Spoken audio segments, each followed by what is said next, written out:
Doug Stanley loves the smell of freshly turned earth. The sight of his harvest makes it all worth the hard work. Farming is in his blood.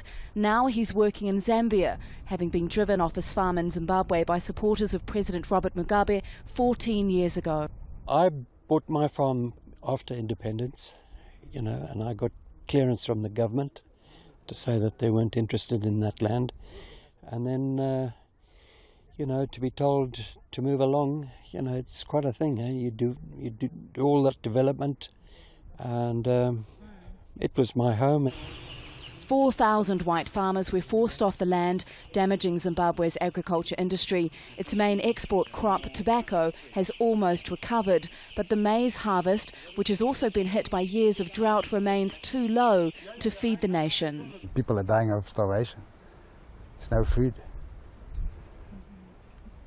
We're now living in Zambia, and there's quite a few Zimbabwe farmers here in Zambia, and we're actually exporting food to Zimbabwe.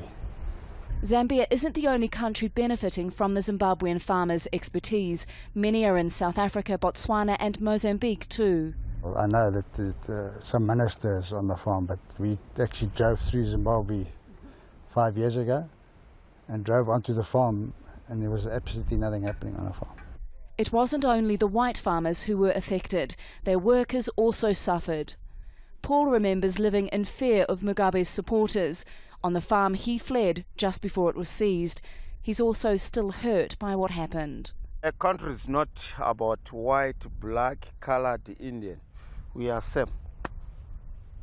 So like the government of Zimbabwe, what they did to say we are taking farms from white, they were totally wrong.